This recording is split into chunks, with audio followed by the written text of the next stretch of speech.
Good morning dear students, welcome to study with old man. आज हम लोग model question 10th class का जो 2026 का एग्जाम के लिए बहुत ही इंपॉर्टेंट है उसको डिस्कस कर रहे हैं। उसमें से आज हमारा जो है कुछ लाइन है पोएम का, उसको एक्सप्लेन करके उसका क्वेश्चन आंसर करना है। तो आइए देखते हैं। सबसे पहले पोएम को पढ़ते हैं, लाइन को। द वे ए क्रो सुक down on me the dust of snow from a hemlock tree. Actually ये जो लाइन लिया गया है डस्ट ऑफ स्नो, जो कि रॉबर्ट फ्रॉस्ट का एक पोएम है, डस्ट ऑफ स्नो। इसको लिखा है कौन? तो इसको लिखा है रॉबर्ट फ्रॉस्ट ने। वहीं से ये लाइन लिया गया है। एक्चुअली जो पोएट है वो एक हेमलॉक ट्री के नीचे सैड मूड में बैठे हुए रहते हैं।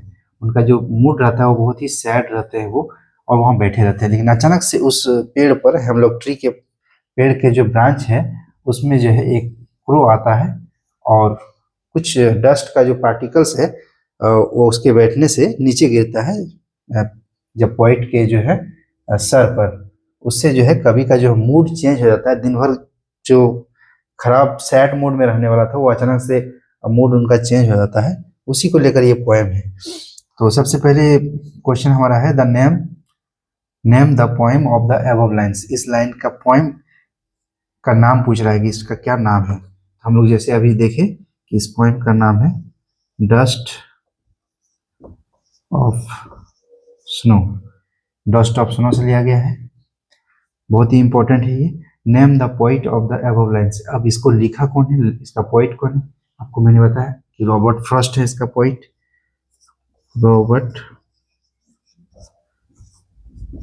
फ्रॉस्ट, जो कि एक अमेरिकन पोइट है। Who shook the tree.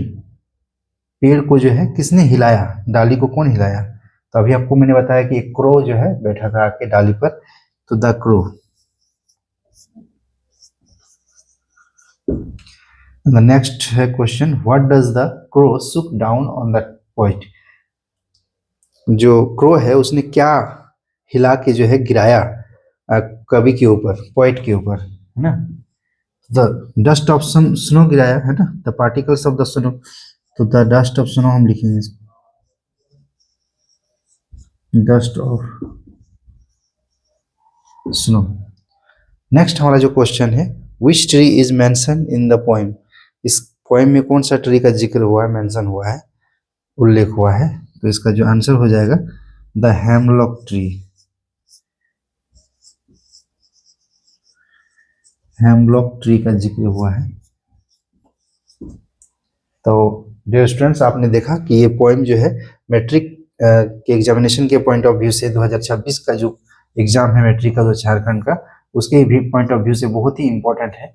तो मैंने आपको जैसे बताया कि इस लाइन को जो है पढ़ने के बाद फ्लोइंग क्वेश्चन का आंसर देना होता है, तो आपका आंसर भी मैंने कर दिया है। सो आप मेरा चैनल पर बने रहें और देखते रहिए। इस तरह का क्वेश्चन मैं आपके सामने लेके आते रहूँगा, बहुत ही इंपॉर्टेंट है। So thank you for watching this video.